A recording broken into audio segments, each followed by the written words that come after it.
Hebrews. This is our Prophets of Awakening.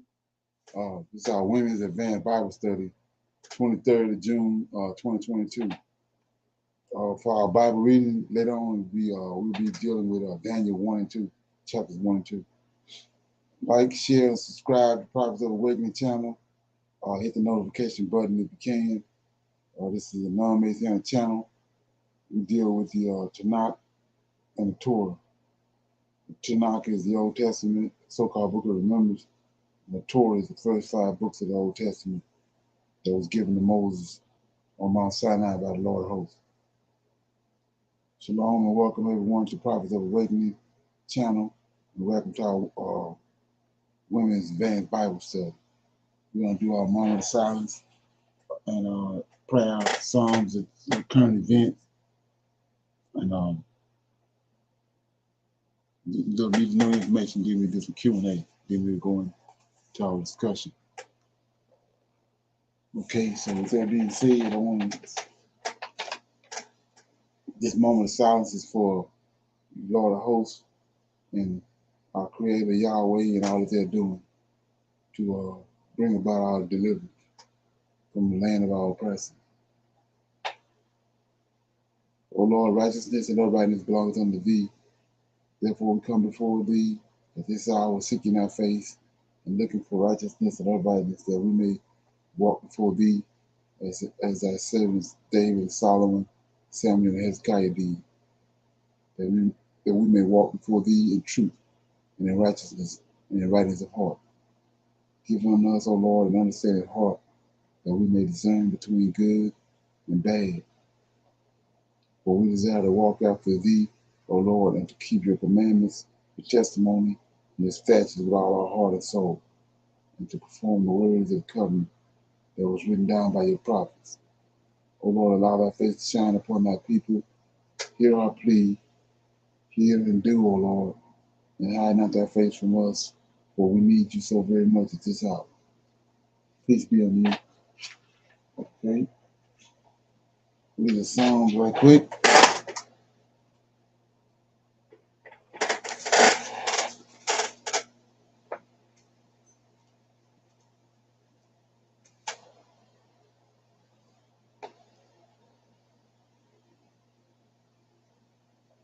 I'm going to read Psalms 74. It's a complaint born of faith. It says, it's by Asaph. O God, why hast thou cast us off forever? Why doeth thine anger smoke against the sheep of thy pasture? Remember thy congregation, which thou hast purchased of old, the rod of thine inheritance, which thou hast redeemed.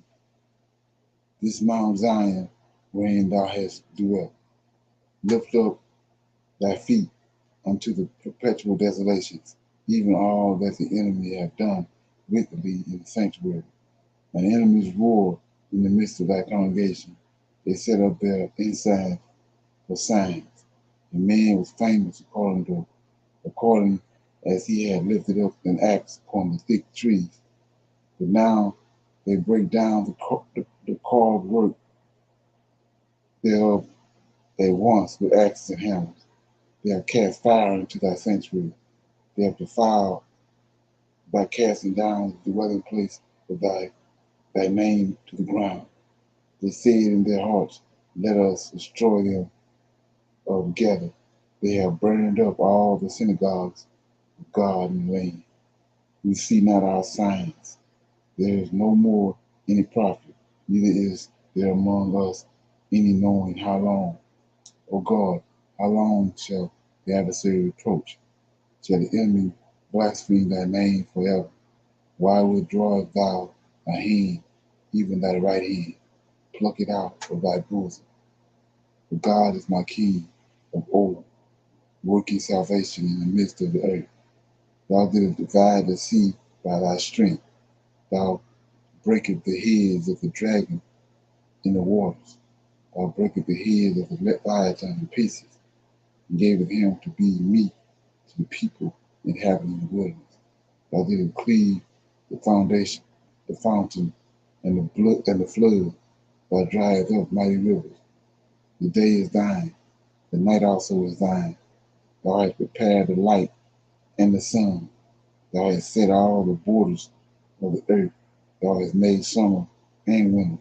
Remember this, that the enemy hath reproached, O Lord, and that the foolish people have blasphemed thy name. O deliver not the soul of thy turtle dove unto the multitude of the wicked. Give not the congregation of the poor forever. Have respect unto the covenant, for the dark places of the earth are full of the habitation of cruelty.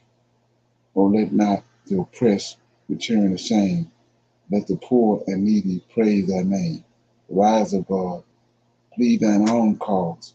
Remember how the foolish man reproacheth thee daily. Forget not the voice of thine enemies. The tumult of those that rise up against thee increases continuously. So that was Psalm 74 is a plain born of faith. It's a song by Asaph. Anybody have any comments on what I just read?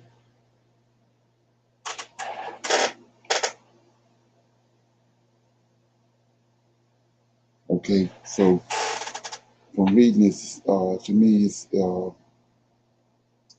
uh, Israel has been cast out. This is after the Greeks that came, and after Israel was destroyed as a nation, and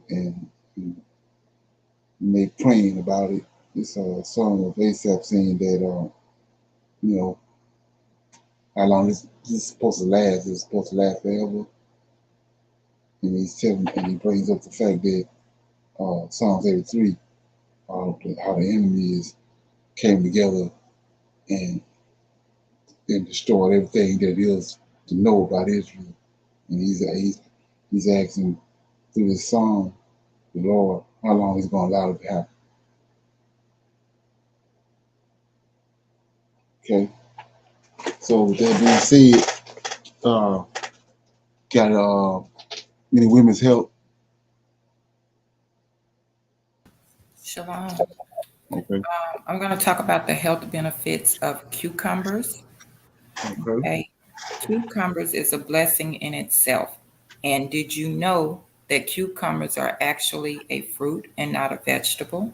Cucumbers have a dark green peel, which could either be peeled off or could be cut into pieces with this peel intact. The taste doesn't differ in either way. In fact, both taste refreshing. Cucumbers packs inside its watery body a good amount of health benefits. They are a good source of vitamin A, vitamin B1, vitamin B6, and also vitamin C and D. Along with all these vitamins, cucumbers also hold minerals like calcium, magnesium, and potassium. Cucumbers help with weight loss issues. It is good for joint pains. It aids in digestion. It is good for bad breath. Cucumbers have the property to relieve the bad breath. Our mouth smells bad when the bacteria presents in the oral cavity, releases its toxins. So you can, I was reading where you could slice the cucumbers and you place it in the rooftop of your mouth and hold it there for 30 seconds to 1 minute. It helps in rehydrating. It's a water based food item which is rich in vitamins and minerals. Its watery body contains about 95% of water, which helps to hydrate the body very well and should be made a part of your diet. Okay. Okay. Okay. It is an excellent skin toner. The juice of a cucumber is one of the best toners. You can blend it with egg whites for tightening the skin. You can blend it with aloe vera to help with pimples, or honey for softening the skin. And you would apply the mixture and keep it on for 10 minutes, then wash it off. They are also super versatile in cooking. Cucumbers have a neutral flavor, so they work well in different dishes or as a simple snack. Cucumbers are a refreshing, nutritious, and incredible versatile addition to any diet. They are low in calories but contain many important vitamins and minerals, as well as high water content. Eating cucumbers may lead to many potential health benefits, including weight loss and balanced hydrations. You can read about cucumbers in Numbers 11 and 5, in Isaiah 1 and 8, which I was going to ask you, Brother Leonard, to explain Isaiah. I think it was 1 and 8. But Numbers 11 and 5 says, "We remember the fish that we ate in Egypt for nothing, the cucumber, melon, leek, the onions, and garlic." And I think it was in Isaiah. Um,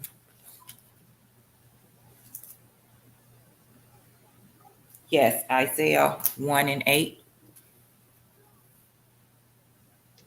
Look, it says, and the daughter of Zion is left as a cottage in a vineyard, as a lodge in a garden of cucumbers, as a besieged city.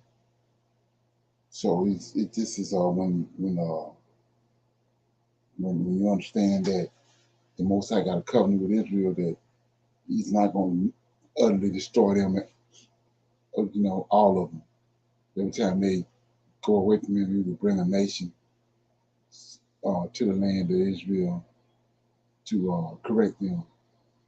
And they besiege it and take it over and take them out into captivity. But He'd always leave a remnant there. So what He's saying right here in verse 8 is like when it's time for cucumbers to be right. You pick out cucumbers, but it's always a couple that's still large there in the cucumber patch. Mm-hmm. So He's saying, same as in a vineyard, it's always going to be, once you come in and get all the grapes, it's always going to be some grapes, some patches of grapes left. Got you. Okay. That's what they're saying. Yeah. Okay. He using cucumbers as a reference. Okay. So with that being said, I was going to go to our current event. And anybody else got any current events for us to get started? Any news they want to bring up? I just wanted to bring out, and we talked about this when this first came out about the monkeypox. Right. So this came out today on CBS News, and it says, as New York City rolls out monkeypox vaccination, CDC works to expand access. It says New York City announced Thursday it had become the first jurisdiction in the country to roll out monkeypox vaccinations to a wider group of people at risk of the illness. The city is offering shots to any gay, bisexual, and other men who have sex with men who are 18 or over and have had multiple sex partners in the last 14 days. Okay. I So guess that's some. something. Yeah.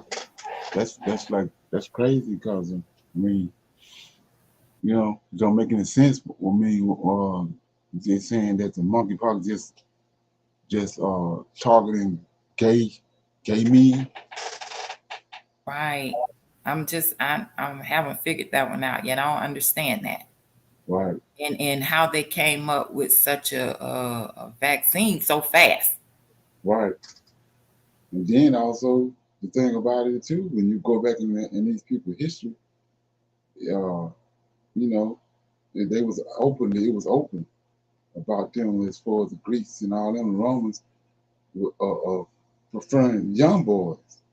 So the statement what it just said was they gave an age, a range of males that what about the boys that had sex with that ain't 18?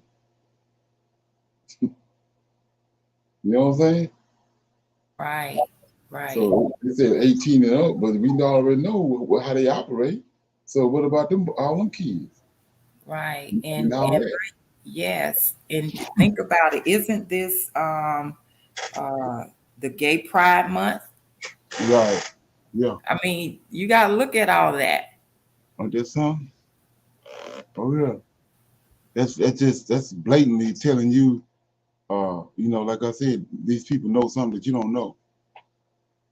The way they even came out with it. Right. Oh yeah.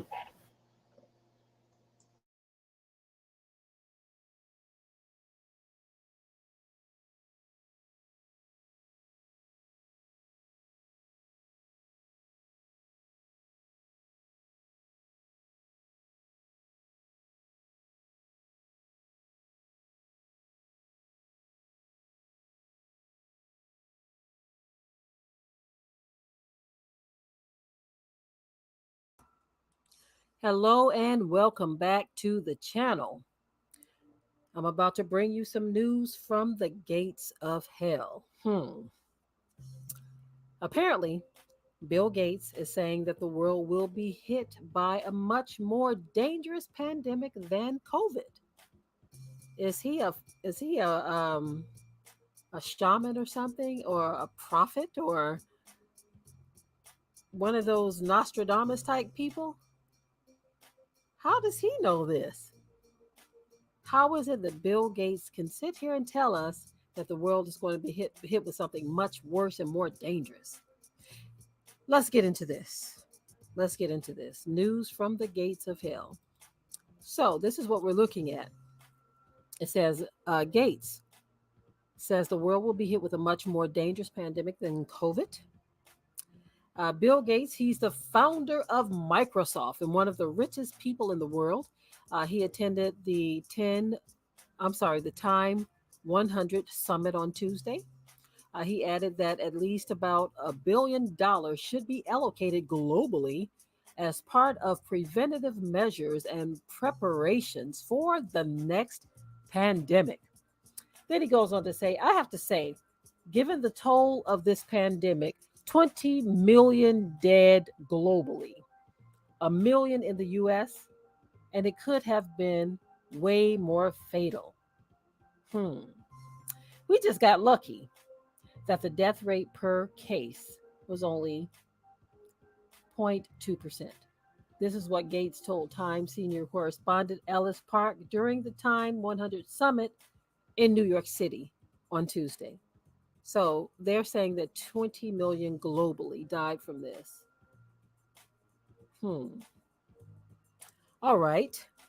And so let's see what he has to say after this. He says the chance of another pandemic in the next 20 years, either naturally or intentionally, I'd say is over 50%, he said. According to Gates, one of the main roles of germs would be the obligation to conduct epidemic outbreak exercises in individual countries to check how prepared they are. Now, listen, did y'all catch that? Did you catch the statement that was made here? It says the chance of another pandemic in the next 20 years, either natural or intentional. Pay very close attention to or intentional. Hmm. Is he trying to tell us something right there? Does anyone think that Gates is trying to send us a message from the gates of hell right there with that statement? He said natural or intentional. Either natural or intentional, meaning it was done on purpose. Wow.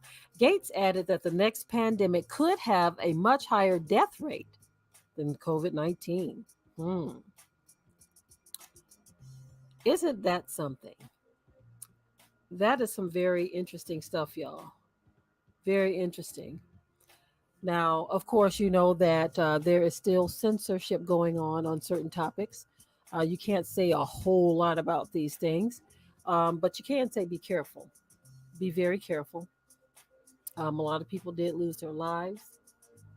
However, it got out here. That's the part that people are not sure of. They're claiming that it was something cooked up somewhere and then it spread abroad. Um, there are other factors that have been discussed as well. So many people have talked or spoken on this subject, in which, again, is a highly censored subject, highly censored topic. But for me, someone like this guy here being able to pretty much tell you that, oh, it's coming. It's coming. We don't know if it's going to be natural or intentional, but it's coming. That right there is very suspect. It is very suspect.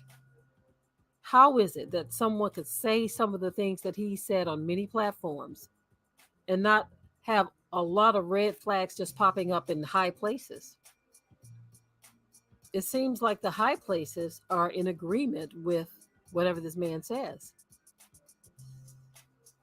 And no one is checking into anything. For me, that is a cause for concern.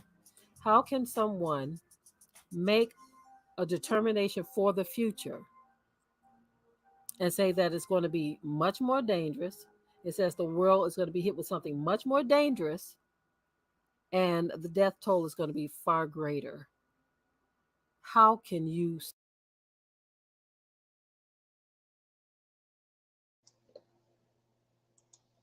Okay, any comments on that?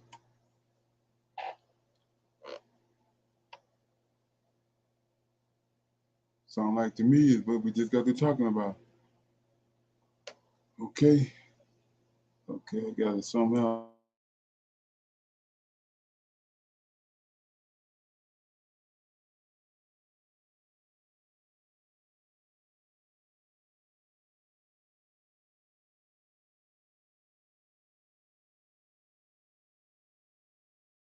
Has also spooked the world economy. Every day it's the same headline. Your fuel is more expensive, your favorite food has gone missing from the shelves, your domestic currency is losing value. Tonight, let's focus on the last one, your currency. Chances are it has lost value in the last few months. Take the Japanese yen, for example. It's down 18% compared to the US dollar this year. $1 now equals 136 yen. And this is a 24-year low. Compare that to February when Russia invaded. $1 was equal to 115 yen. You see the difference? Same story in South Korea. Their currency is called the won.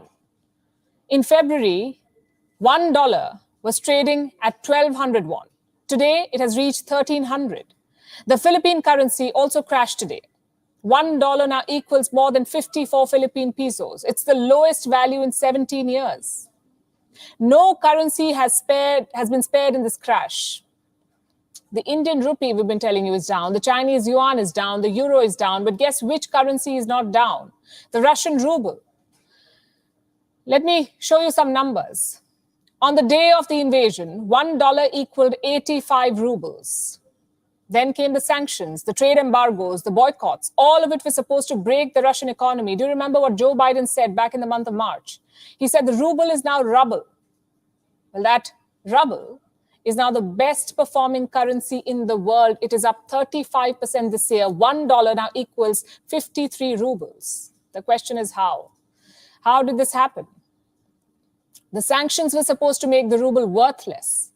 So why is it setting new records? Because of three reasons. Number one, Russia's capital control measures. The central bank has designed policies to keep money inside Russia. I'll give you an example.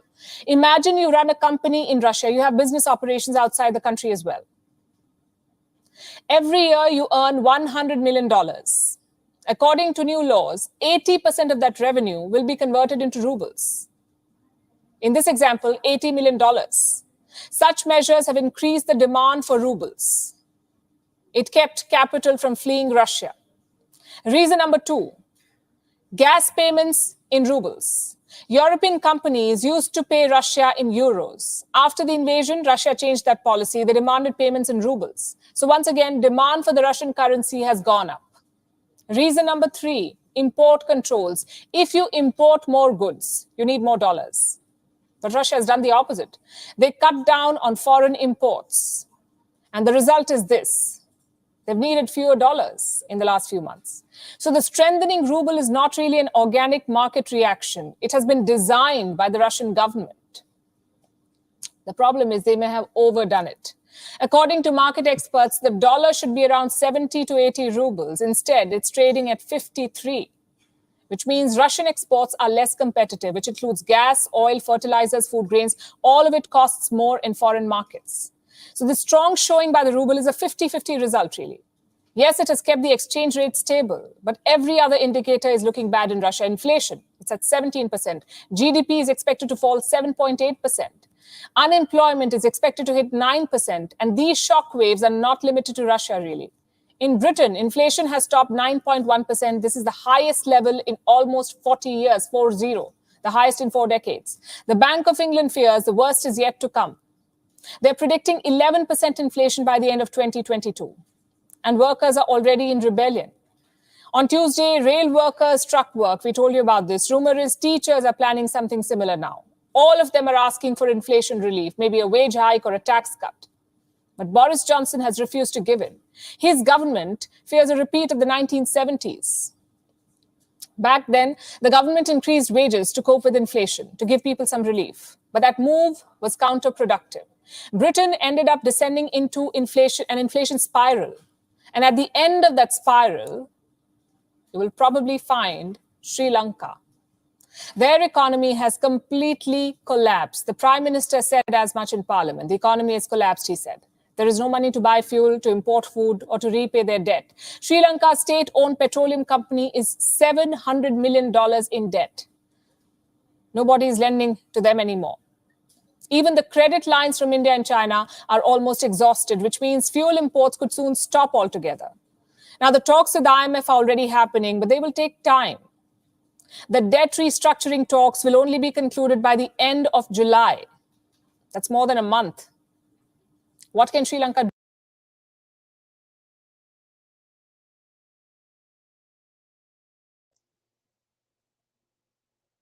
Okay. Any comments on that?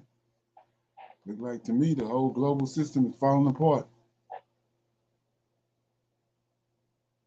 And America is no exception. Okay. Let's look at this right here.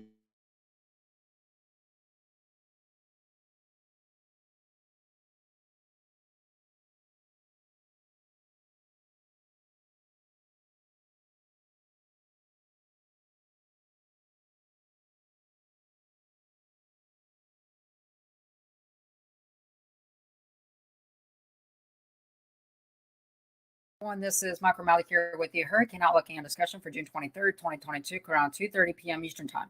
We have a lot to talk about today, including a new potential tropical cyclone forming in the tropical Atlantic over the next couple of days. Could it impact the islands and then move into the Caribbean? Well, let's go ahead and find out. Taking a wide look across the tropical Atlantic this afternoon, we noticed that a couple of things are beginning to happen. We have a very strong, potent tropical wave right here, this big tropical wave that is now emerged off the coast of Africa over the past couple of days, aided by some additional disturbances over Africa. This will be moving westward over the next couple of days, where development chances are on the increase over in this part of the world, closer into the Lesser Antilles, including Trinidad, Tobago, Barbados, etc. Some of these areas could be under the gun for a tropical cyclone threat by early to mid next week. So something to kind of keep in mind. We'll talk about more here of that in a second. In the tropical Pacific here, we have Tropical Storm Celia moving away from land. And then we have a new system back here with a 20% chance of developing over the next 5 days, as this kind of just meanders around and probably will eventually kind of head on the same trajectory as Celia. And then in the Atlantic basin, we have a tropical disturbance that is located right about here, and it is moving over here towards the west. And this is the formation area. You can see so far the Hurricane Center gives this area a 20% chance of development over the next 5 days as it nears the Lesser Antilles. Now, so far there's no outlook right now for the Antilles, but this is certainly coming in that general direction and is certainly something to monitor. So let's go ahead and talk about that. First of all, based on all of the forecast models from this afternoon, really this morning's run, the 12Z guidance, all of them do support this becoming a tropical depression. And then all of them go to support this becoming a tropical storm, potentially even a strong tropical storm, or potentially even a low-grade hurricane over the next couple of days. This is expected to eventually move into the Western Caribbean, and all of the models besides the 12Z Canadian forecast expect this to go into the Western Caribbean. One of the reasons for that is basically this big upper level high that's going to be positioned over across the North Atlantic, and this will be sending our system westward. So this is not going to allow a system to really kind of curve out like that. Now, the further east it does develop and the stronger it gets out here will kind of determine the latitude gain that it's going to be able to get before the islands. However, it does seem like that this will at least make its way into the Eastern Caribbean or parts there of the East Caribbean before they're probably heading in a multitude of general directions from there at that particular point. So let's look at all these possibilities here. This is the 12Z GFS, the forecast here, valid for 2 p.m. this afternoon, the 850 millibar vorticity, or the spin in the atmosphere at about 5,000 feet off the ground. So again, right here, this is Celia over here. That's what we want to see if we're going to get a nice, well-organized storm. These darker reds and oranges indicate a higher spin at 5,000 feet, so a more amplified area of low pressure. We notice on the GFS, we're already starting out with a much more developed wave here than in previous runs. Again, we can kind of compare that to the 18Z run from yesterday. Didn't really have much in it. It has. Okay. Anybody know anything about that? You heard anything about that? No, I had not. Yeah. So it's starting early. There's some down here. It's so hot. I mean, you're supposed to be expecting that. So hot. High control. Okay. We got some little need to know information right here. Chaining to it's like a warning for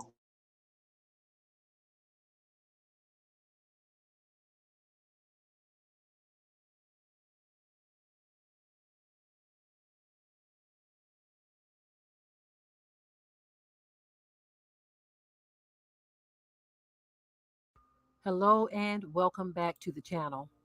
I'm going to be sharing a very, very important message with you all. Someone shared this on Facebook, which was originally shared on TikTok.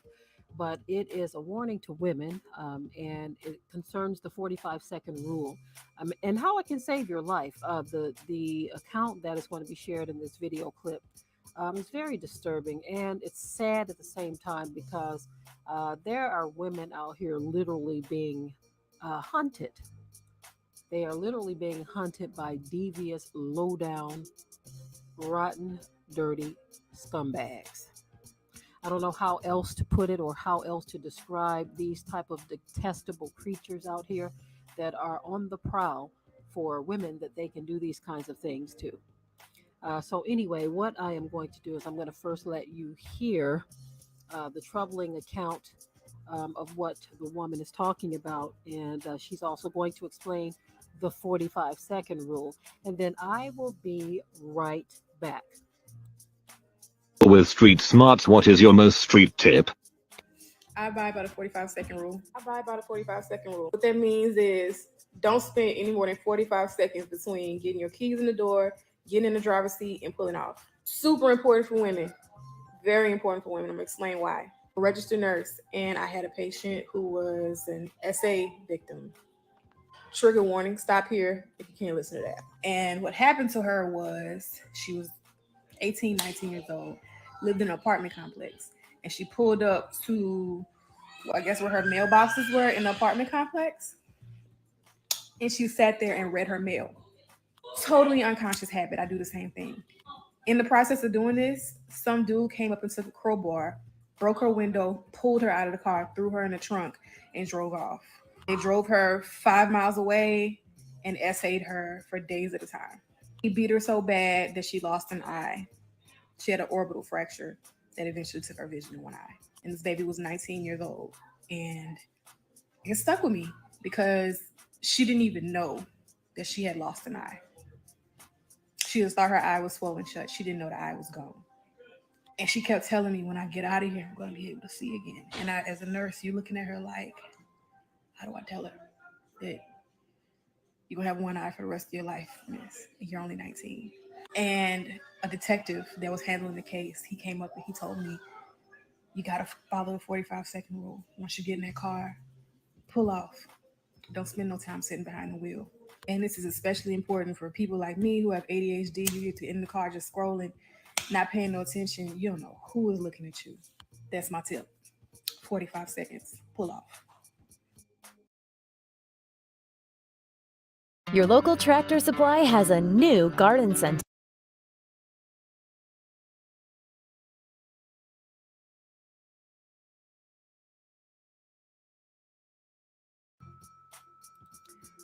Okay, y'all, so that was a very, very troubling account of what happened to a young lady. She's now without an eye because, again, some low down, rotten, dirty scumbag decided that he was going to remove her from her vehicle, do what he did to her, and now she is left without an eye. There are some dark spirits that are antagonizing people's minds, and they are giving in to this stuff. You cannot afford to be asleep at the wheel. In this case, this young woman was sitting in her vehicle going over her mail. It was much too late to do that. I'm going to say this too, even for a young man, even for a young man, I think the 45-second rule applies. And I say this because it's not just these types of attacks that are happening. You have racial attacks as well, to where people are on the hunt or the prowl for whatever or whomever they can do something to, right? And so, that being said, people need to be more careful and more vigilant in this hour, right? Times have changed in the world. I continue to say that. We continue to show examples of how the world has changed. Of course, it has always been very wicked, okay? There has always been very evil people that live on this planet. But just as I stated before in a previous video, there seems to be an increase in demonic activity and people who do not know or understand how to fight the influences of Hashatan or the devil, Satan, whatever.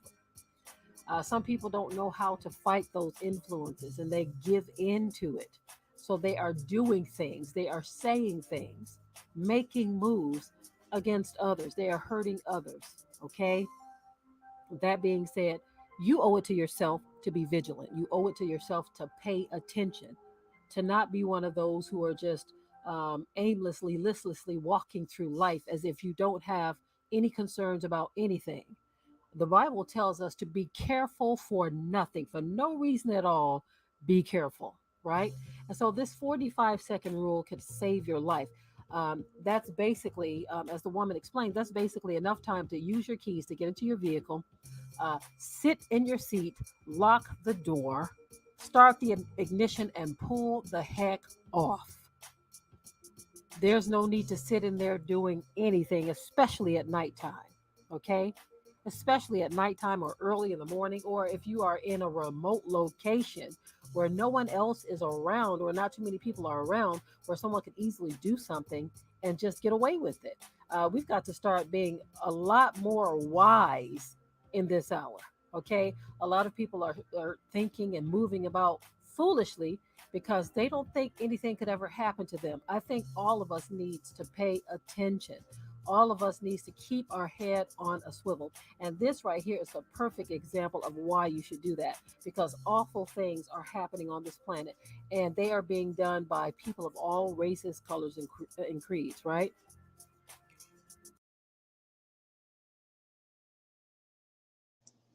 Okay. Any comments on that? Oh, that's true. I always mention that that is how a lot of us are, abducted, is we're not paying attention to our surroundings. And to me, especially at night before getting out of your vehicle, already have your keys in hand, not where you're standing there fumbling trying to find the door key. Already have it ready. Right. Yeah, you never know who's watching, and she probably thought, that she was in a safe area, living in a good apartment complex, grew up, around there, and Right. yeah, you never know. Right. Well, that's the thing. Another thing about that too is you should always, what they call in the military, they call it field of vision. When you pulling up, you scanning the whole, you scanning the area where you pulling up at, scanning it for anything out of place, abnormal that normally ain't there. Before you even get out the car, before you even pull up in there, you scanning. Then I'd even recommend, uh, like they had those little police bats, you know, have you one of those, and it's, something, but it don't matter. Some limb or whatever that you got inside the car, push down along the side of the car where you can get easy access to. Like I said before, when you pull up, anywhere you go, you parking lot of, especially at night when you pull up at the grocery store or whatever, when you pulling up, scanning the area where you gonna pull up and park it, because you may see something that ain't normal, and then you don't park there. You know what I mean? But if you ain't paying no attention, you might pull right up into some trouble without being observed. So yeah, that makes a lot of sense. Okay. So with that being said, I was gonna open it up for some Q&A. Anybody have any comments or questions about anything that they dealt with or any class that they was in, and they heard something they want to talk about or get some answers? Okay.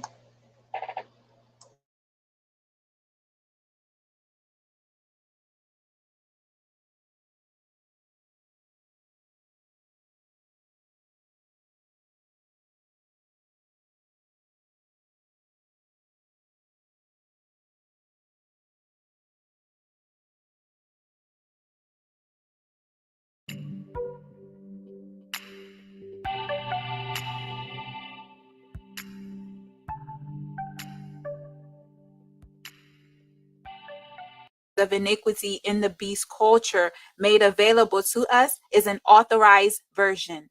The authorized version is not the original. The original scriptures are visions and dreams, as well as the life journey of our ancestors. These scriptures were written by the prophets who had these visions, as well as other people the Most High selected to preserve his words. In certain verses in the Bible, the authors would often say the Most High command them to write down what they saw. The word that came to Jeremiah from the Lord, saying, Thus speaketh the Lord God of Israel, saying, Write thee all the words that I have spoken unto thee in a book. I will raise them up a prophet from among their brethren, like unto thee, and will put my words in his mouth, and he shall speak unto them all that I shall command him. Israelites, did you notice the scripture said in Deuteronomy that the Most High would raise a prophet from among your people to put his words into his mouth? The anointed individual will speak what the Most High command of him. The Most High never said he would select someone who is not of your people to speak through. The headship to every faith in religion in the beast system is the other species of mankind. The Pope, the people the world selected as the chosen people, the leader to the Jewish people, the Messiah, and the powerful leaders of this world are from the other species of mankind. None of these people in high places are your people. Israelites, you must know that not all flesh is the same. You have been conditioned to believe all flesh are the same. But God giveth it a body as it hath pleased him, and to every seed his own body. All flesh is not the same flesh, but there is one kind of flesh of men, another flesh of beasts, another of fishes, and another of birds. Also celestial bodies, and bodies terrestrial. But the glory of the celestial is one, and the glory of the terrestrial is another. Remember, just because they look human, it doesn't mean they are. The Messiah the world accepted and worshiped doesn't look like you, but resemble the other species of mankind. This is a major red flag that should make you question the concept of religion. The Most High said he would select from among your brethren to speak through. How come many Israelites and indigenous Black people are looking to the other species of mankind for spiritual guidance? The other species of mankind do not produce the kind of fruits the Most High desire. In addition to the Most High choosing from among your people, the Most High said, never place a stranger as king over yourselves. Thou shalt in any wise set him king over thee.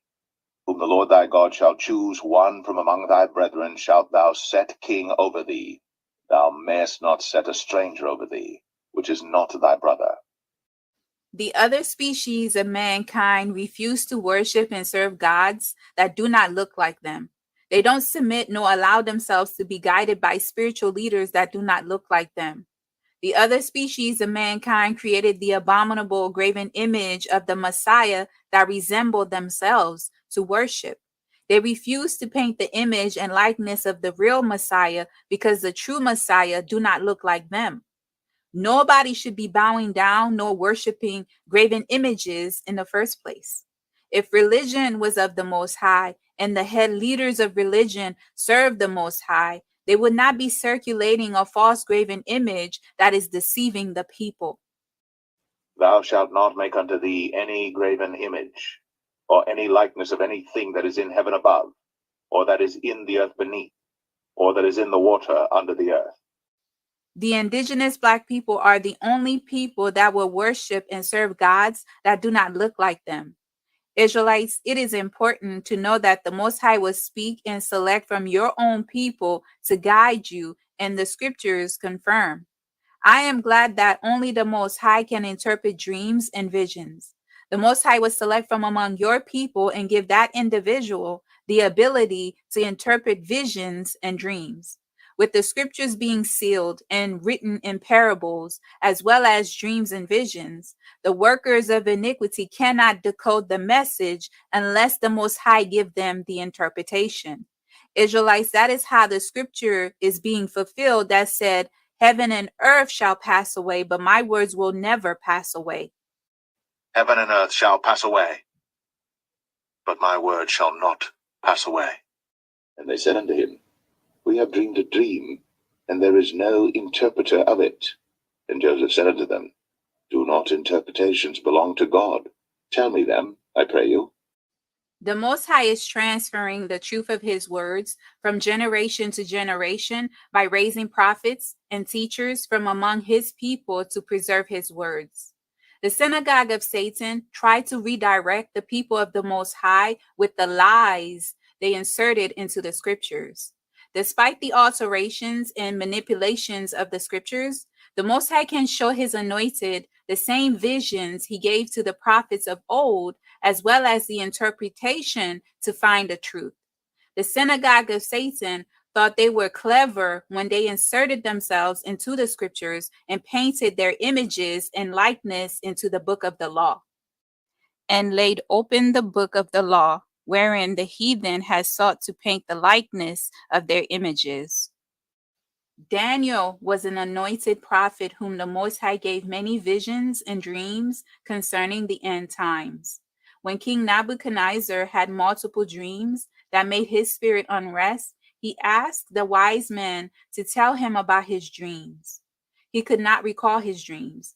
King Nebuchadnezzar wanted the wise men and all the workers of iniquity who use familiar spirits and divination to not only interpret his dreams, but to reveal his dreams back to him. The wise men and enchanters said they couldn't do that. He had to tell them the dream first, then they would interpret the dream. Their failure to do as the king desired angered King Nebuchadnezzar. He decreed to put to death all the wise men. And the king said unto them,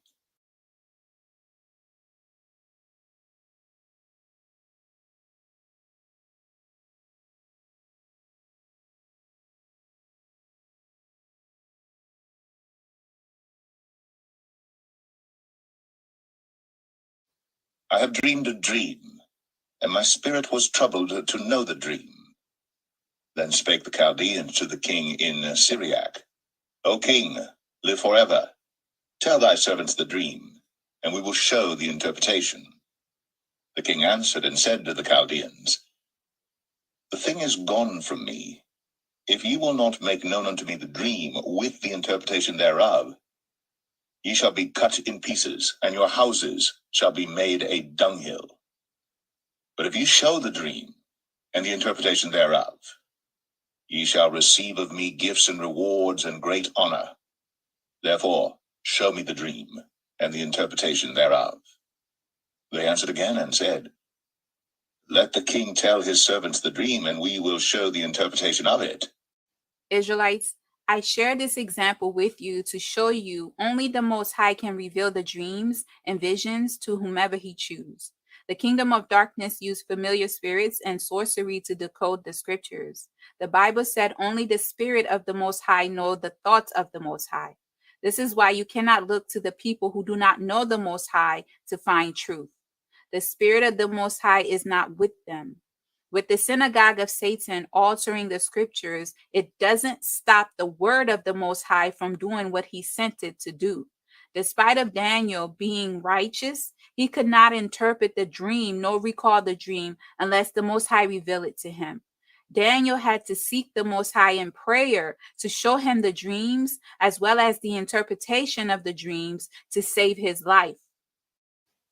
Then Daniel went in and desired of the king that he would give him time, and that he would show the king the interpretation. Then Daniel went to his house, and made the thing known to Hananiah, Mishael, and Azariah, his companions, that they would desire mercies of the God of heaven concerning the secret, that Daniel and his fellows should not perish with the rest of the wise men of Babylon. Then was the secret revealed unto Daniel in a night vision. Then Daniel blessed the God of heaven. Daniel answered and said, Blessed be the name of God forever and ever, for wisdom and might are his. Israelites, do not let Satan deceive you into believing his lies. The word of the Most High is truth. You will know the truth if you allow the Most High to reveal it to you. The Spirit of truth, as well as the Spirit of the Most High, will guide you into all truth. The Bibles that are made available to us may be the authorized version. However, with the Spirit of the Most High guiding us, the sealed scriptures can be decoded. Today, there are many Israelites and the other species of mankind trying to decode the scriptures without the Holy Spirit. They rely on the carnal mind, the flesh, to decode what is spiritual. In the process of them trying to accomplish what only the Most High can make happen, they've created many doctrines of devils to satisfy their flesh. By doing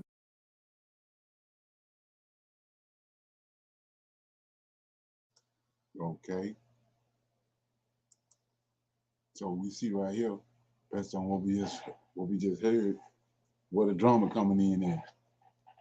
With when you go on these different rooms and different platforms, you know, it's not they're not operating like our forefathers did.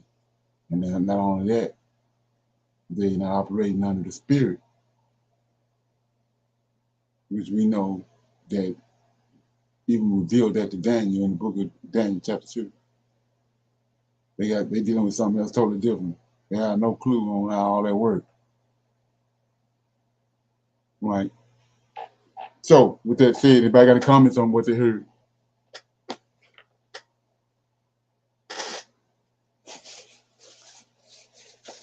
It's kind of ironic because we were just dealing with that last night on on Clubhouse. So, with that being said, nobody have any comments, and then I'm gonna go into Daniel. I'm gonna read Daniel chapter 1 and 2. And then we'll close out. So I'm in Daniel chapter 1. In the third year of the reign of Jehoiakim, king of Judah, came Nebuchadnezzar, king of Babylon, unto Jerusalem, and besieged it. And the Lord gave Jehoiakim, king of Judah, into his hands, with part of the vessels of the house of God, which he carried into the land of Shinar, to the house of his God. And he brought the vessels into the treasure house of his God. And the king spake unto Ashpenaz, the master of the eunuchs, that he should bring certain of the children of Israel, and of the king's seed, and of the princes, children in whom was no blemish, but well favored, and skillful in all wisdom, and cunning in knowledge, and understanding science, and such as had ability in them to stand in the king's palace, and whom they might teach the learning of the tongue of the Chaldeans. And the king appointed them the daily provision of the king's meat, and of the wine which he drank, so nourishing them 3 years, that at the end thereof they might stand before the king. Now among these were the children of Judah, Daniel, Hananiah, Mishael, and Azariah, unto whom the prince of the eunuchs gave names. For he gave it unto Daniel the name Belteshazzar, and to Hananiah and Shadrach, or Hananiah, Shadrach, Mishael, Meshach, and Azariah, Abednego. But Daniel proposed in his heart that he would not defile himself with the portion of the king's meat, nor with the wine which he drank. Therefore he requested of the prince of the eunuchs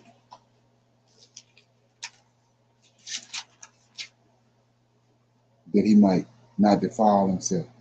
Now God had brought Daniel into favor and tender love with the prince of the eunuchs. And the prince of the eunuchs said unto Daniel, I fear my lord the king, who have appointed your meat and your drink. For why should he see your faces worse, likening than the children of which are of your sort? Then shall ye make me endanger my head to the king. Then said Daniel to Melzar, whom the prince of the eunuchs had set over Daniel, Hananiah, Meshach, and Azariah, prove thy servants, I beseech thee, 10 days, and let them give us pulse to eat and water to drink. Then let our countenance be looked upon before thee, and the countenance of the children that eat of the portion of the king's meat. And as thou seest, deal with thy servants. So he consented to them in this matter, and proved them 10 days. And at the end of 10 days, their countenance appeared fatter and fatter in flesh than all the children which did eat the portion of the king's meat. And Melchizedek took away the portion of their meat and the wine that they should drink, and gave them pulse. As for these 4 children, God gave them knowledge and skill and all learning and wisdom. And Daniel had understanding in all visions and dreams. Now at the end of the days that the king has said he should bring them in, then the prince of the eunuchs brought them in before Nebuchadnezzar. And the king communed with them, and among them all was found none like Daniel, Hananiah, Meshach, and Azariah. Therefore stood they before the king, and in all matter of wisdom and understanding that the king inquired of them, he found them 10 times better than all the musicians and astrologers that were in his kingdom, in all his realm. And Daniel continued even unto the first year of King Cyrus. So we see right here in verse 1, according to what we was dealing with last night about knowledge and gnosis, we see right here that these Israelites had that knowledge. And then so you have to ask yourself, today, what happened? Where is it? Because we Israelites. So I'm gonna read verse 19 again, 19, 20, and 21. It says, and the king communed with them, and among them all was found none like Daniel, Hananiah, Meshach, Azariah. Therefore stood they before the king. And in all matters of wisdom, gnosis, and understanding, that the king inquired of them, he found them 10 times better than all the musicians, the astrologers that were in all his realm. Right? And Daniel continued even unto the first year of Cyrus, or King Cyrus. So we see that these Israelites was way more, way different than any other men on the planet. So that's established right here in Daniel chapter 1. Okay, so I'm in chapter 2. So Nebuchadnezzar has a dream. So before I even read that, we're going to see how the Most High set him up. It says, verse 17, Daniel chapter 1. And these are the 4 children God gave them. Said, after these 4 children, God gave them knowledge, skill, and all learning and wisdom. And Daniel had understanding in all visions and dreams. So you see the setup? Daniel, he done brought Daniel to Babylon. Daniel got mad skills and dreams and visions. Now guess what? The Lord comes and gives Nebuchadnezzar a dream. So I'm in Daniel chapter 2. And in the second year of the reign of Nebuchadnezzar, Nebuchadnezzar dreamed dreams wherewith his spirit was troubled, and his sleep brake from him. Then the king commanded to call the musicians and the astrologers and the sorcerers and the Chaldeans for to show the king his dreams. So they came and stood before the king. And the king said unto them, I have dreamed a dream, and my spirit was troubled to know the dream. Then spake the Chaldeans to the king in Syria, O king, live forever. Tell thy servants the dream, and we will show the interpretation. And the king answered and said unto the Chaldeans, the thing is gone from me. If ye will not make known unto me the dream with the interpretation thereof, ye shall be cut in pieces, and your houses shall be made dunghill. Okay? But if ye show the dream and the interpretation thereof, ye shall receive of me gifts and rewards and great honor. Therefore, show me the dream and the interpretation thereof. They answered and again and said, let the king tell his servants the dream, and we will show the interpretation of it. Okay, so let's look at that. This brought me around to a lot of things that I'll be observing, like I said, on these different platforms. So King just told him right here, let's go back. He said, chapter 2, verse 1. In the second year of the reign of Nebuchadnezzar, Nebuchadnezzar dreamed a dream, where his spirit troubled him, and his sleep brake from him.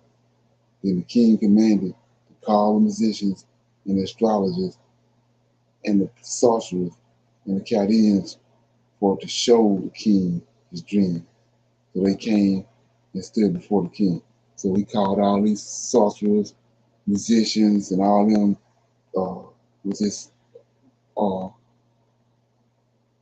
knowledge they received from these fallen angels. This is where it came from. So he called all of them in to try to get an understanding of the dream. Well, he just told us up here in Daniel chapter 1, in verse 19, the king communed with the Israelites, Daniel, Shadrach, Meshach, and Abednego, and he said, and among them all was none was like Daniel, Hananiah, Meshach, and Azariah. Therefore stood they before the king.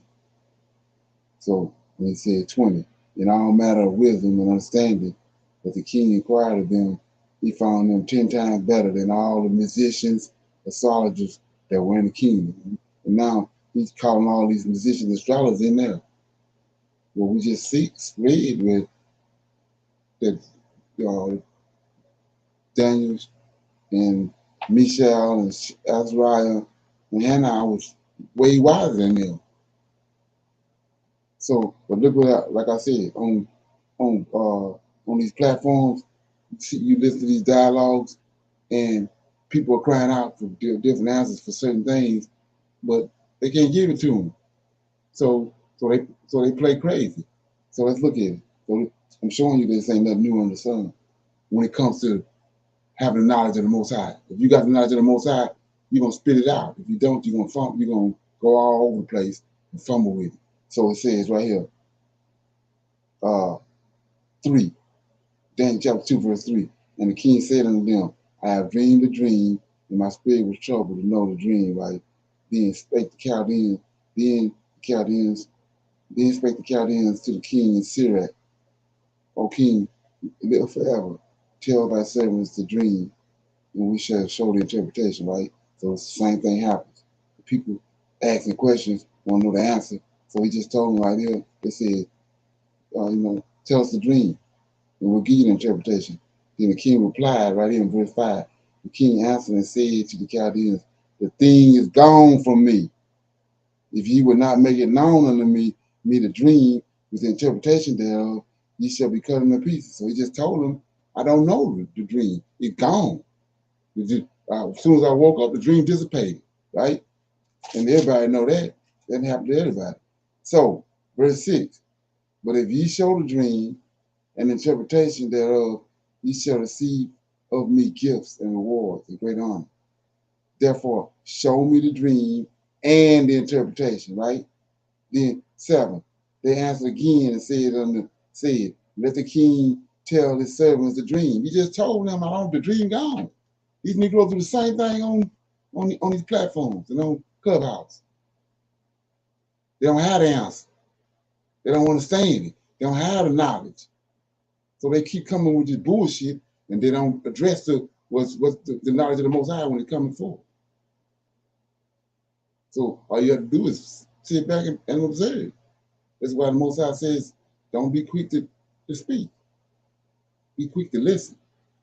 So, 7, they answered again and said, let the king tell his servants a dream, and we will show him interpretation. The king answered and said, I know of a certainty that that ye would gain the time, see that they buying time, because ye see the thing is gone from me.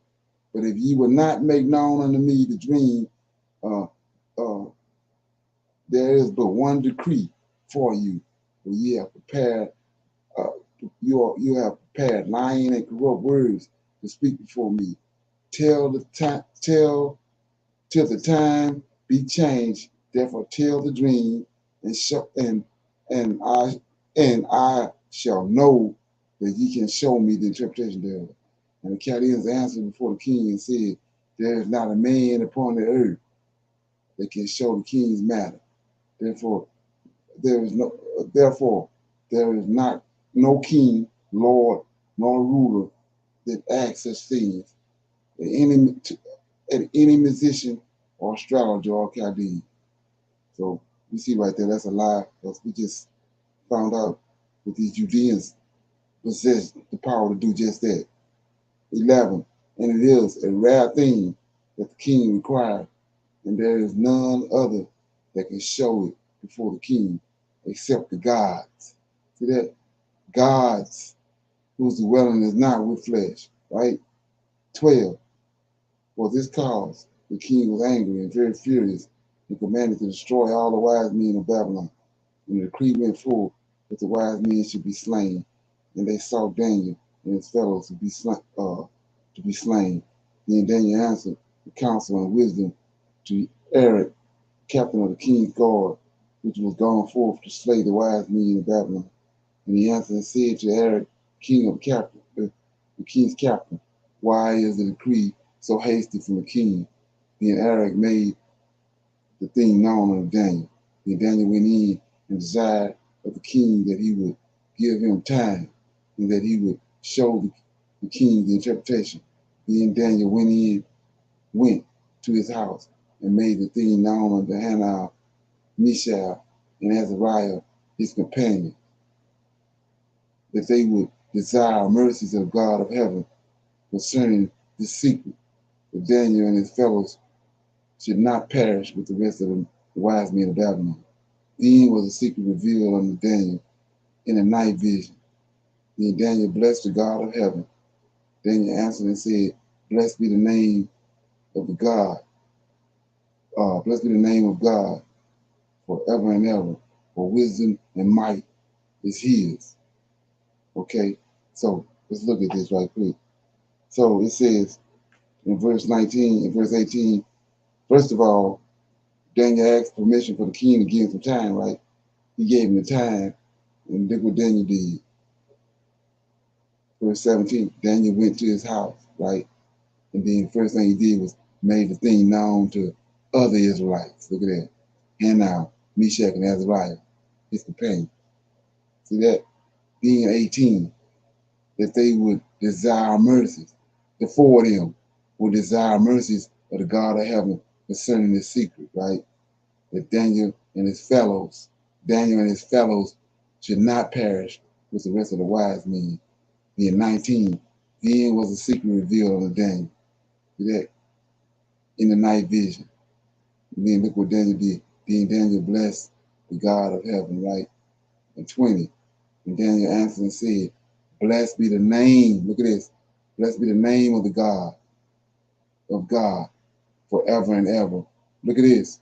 So we got this thing going around, people talking about wisdom is a woman and all that. So he says, Daniel answered and said, Blessed be the name of God forever and ever. For wisdom and might is his. All right. So anyway, so let's look at this name. Blessed be the name of God. Like quick. If we go back to Exodus, like quick. Let's see what's going on. It says 23, chapter 23, verse 20. They on Mount Sinai. Everybody should know this verse by now. These precepts. So Exodus 23 and 20. The Lord tells Moses, Behold, I send an angel before thee to keep thee in the way, to bring thee to the place which I have prepared. Beware of him, beware of this angel. Obey his voice, obey this angel's voice. Provoke him not, the angel, for he will not pardon your transgression. Right? His angel is overseeing. Then, this is the point I'm making. For my name is in him. See that? Yahweh's name is in his angel. So let's go back and look what Daniel said. D. In verse 19. Then was the secret revealed unto Daniel in the name of in the night vision. Then Daniel blessed the God of heaven. And then 20. And Daniel answered and said, Blessed be the name. Yeah, that's his angel. See that? Blessed be the name of God, right? Forever and ever. For wisdom and might are his. So let's go back and look at it. Without, it don't take a rocket scientist to figure it out. These angels come and bring the Most High word. These angels are the one bringing dreams and vision, right? So it says in verse 18, verse 19, then was a secret revealed unto Daniel in the night vision. So it's an angelic being brought the vision of Daniel. And then Daniel turned around, right? In 20, Daniel answered and said, Blessed be the name of God, forever and ever, for wisdom and knowledge, wisdom and might is his. And Yahweh ain't there. It's an angel came. Right. Shalom.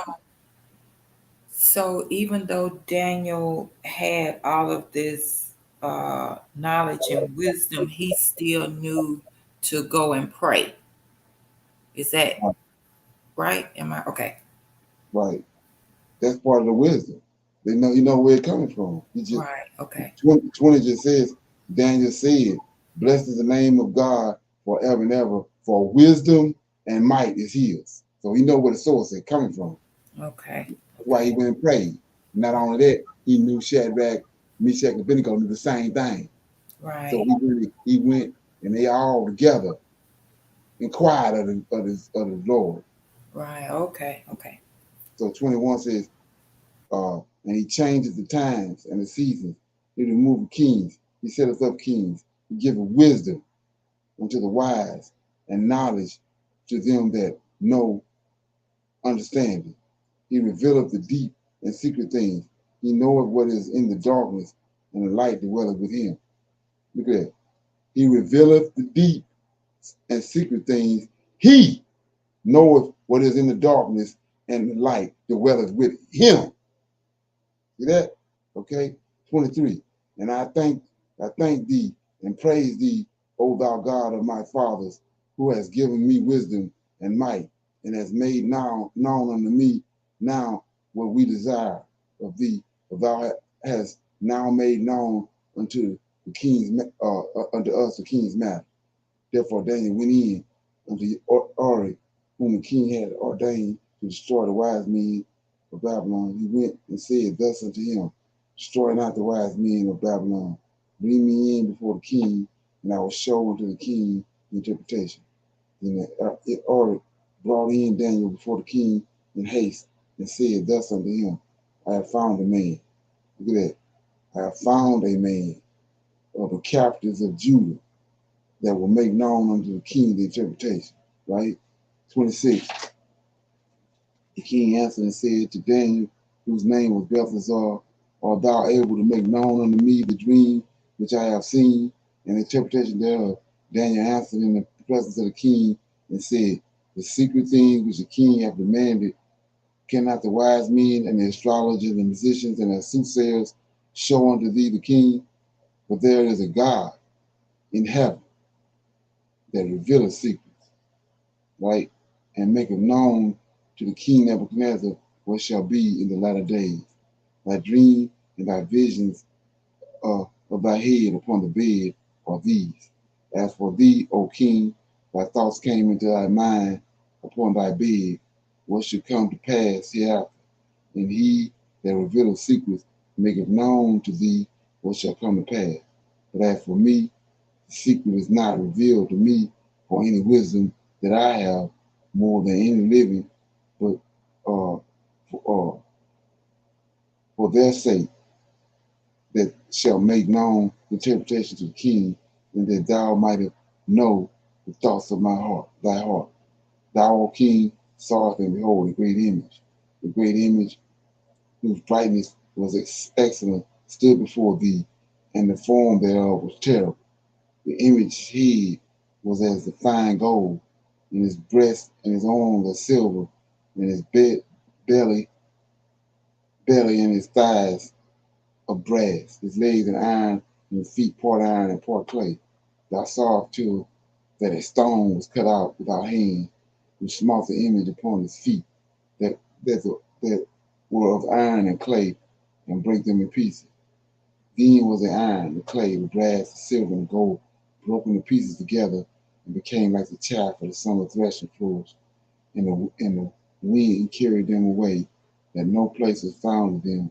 And the stone that smote the image became a great mountain, and filled the whole earth. This is the dream. And we will tell thee, it says, this is the dream, and we will tell the interpretation thereof before the king. Thou, O king, look at that, 36.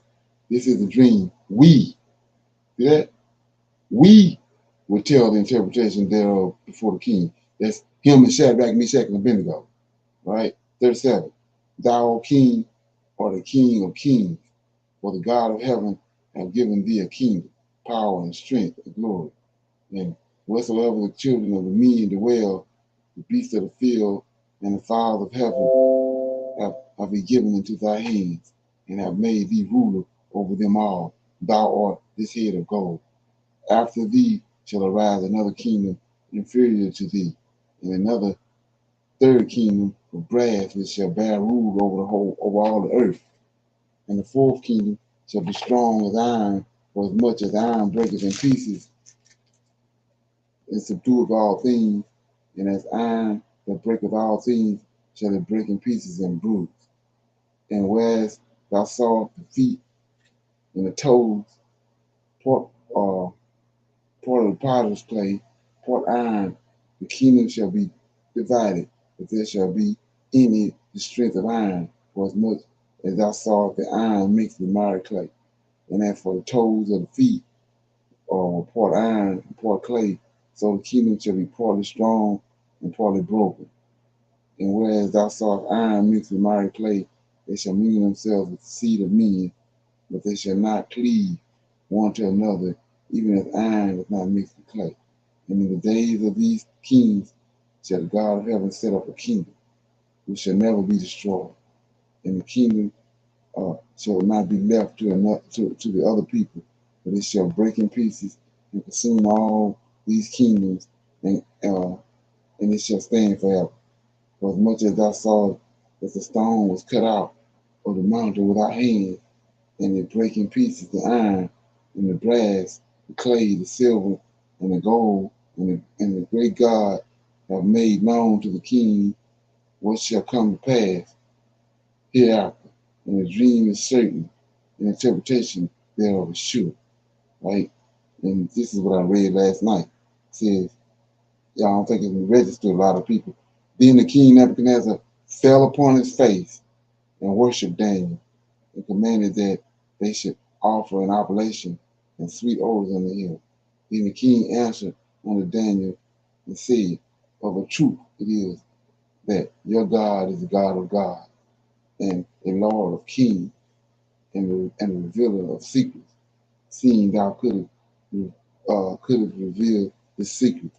Then the king made Daniel a great man and gave him many great gifts and made him ruler over the whole province of Babylon and chief governor of all the wise men of Babylon. Then Daniel requested the king, check this out. We saw that once the king told Daniel to go find out what was going on with the dream, he went and he incorporated Shadrach, Meshach, and Abednego in it, right? So 29, king just gave Daniel, made him a great man, and put him over all the governors of Babylon, right? But look what Daniel do.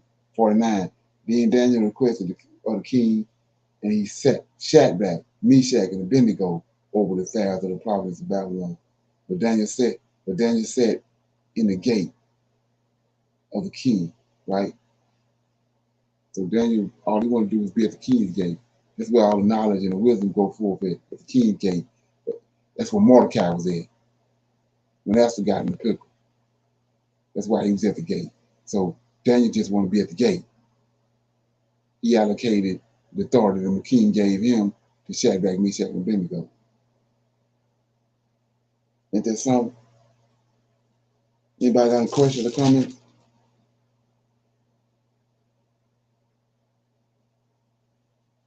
Okay, so I want to go back and look at something I put there. I'm looking at.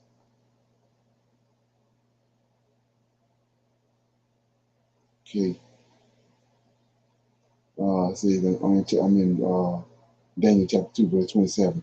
Daniel answered in the presence of the king and said, the secret which the king have demanded cannot the wise men and the astrologers and the musicians and soothsayers show unto thee. But there is a God in heaven that will reveal a secret and make it known to the king Nebuchadnezzar what shall be in the latter days, in thy dreams, in thy visions, with thy head upon thy bed. So let's just break this down right here. So we see right here, then you know who this is that reveals secrets and that deal with dreams, right? So he says, 2 verse 28, but there's a God in heaven that will reveal the secrets and make it known to the king Nebuchadnezzar what shall be in the latter days, right? So let's go to Daniel chapter 10. We're going to stay in the same book and get the answer to who this is, right? So I'm in chapter 10 of Daniel, and same Daniel that was dealt with Nebuchadnezzar. And I'm going to pick it up in verse 18, 10 and 18. This dealing with a dream right here.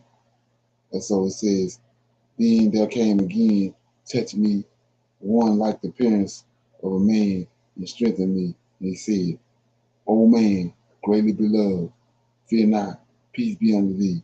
Be strong, be strong. And when he had spoken unto me, I was strengthened. And he said, let my Lord speak. It's Daniel talking to the angel. Let my Lord speak, for thou hast strengthened me. Then said he, the angel, is Gabriel. Then said he, knoweth wherefore I come unto thee, and now I will return and fight with the prince of Persia. And when I have gone forth, lo, the prince of Greece shall come. Right?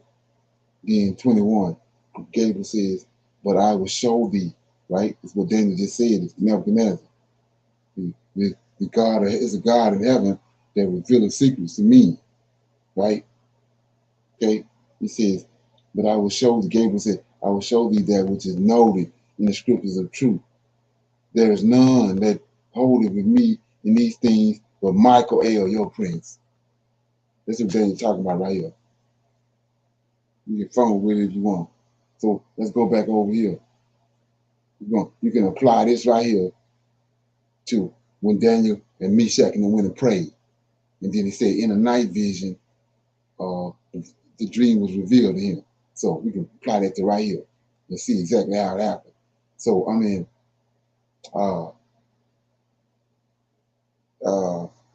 chapter 10, verse 7. And I, Daniel, alone saw the vision. For the men that were with me saw not the vision, but a great quaking fell upon them, so that they fled and hid themselves. Therefore I was left alone and saw this great vision, and there remained no strength in me, for comeliness was turning me into corruption, and I retained no strength. Yet I heard the voice of his words. See that? And when I heard the voice of his words, then was I in a deep sleep on my face to the ground.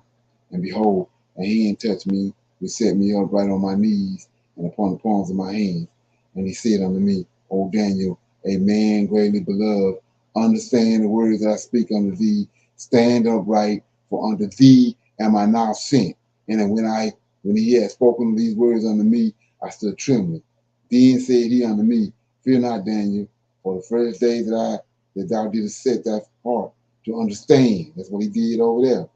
He went and inquired of the dream of Nebuchadnezzar, and to chasten thyself before God, with thy God, thy words were heard, and I am come for thy words. See that? So this exact same thing happened over when Daniel went to pray about the dream that Nebuchadnezzar had. This who came to him, not Yahweh. And he just told you that whoever it is that came is wisdom. He got wisdom and knowledge. He the one who reveals secrets. You know, and precept upon precept, when you go to Daniel chapter 10, verse 21, but I will show thee that which is noted in the scriptures of truth, and there is none that holdeth with me in these things but Michael your prince. Ain't nobody else that hold it with Gabriel and Michael. He don't say, but I will show thee that which is noted in the scriptures of truth, and there is a woman with us, me and Michael, there's a woman with us that reveal the secrets. That ain't what it say. He says, but I will show thee that which is noted in the scriptures of truth, and there is none that holdeth with me in these things but Michael, your prince.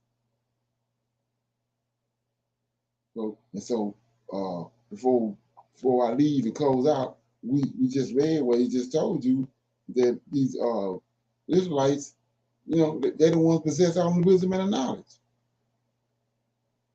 So you say that you're Israelite, you say you're awakened and you possess wisdom and knowledge, but you can't understand what he just told you. Okay? Okay, any comments? Okay, no comments. Okay. Do this right here.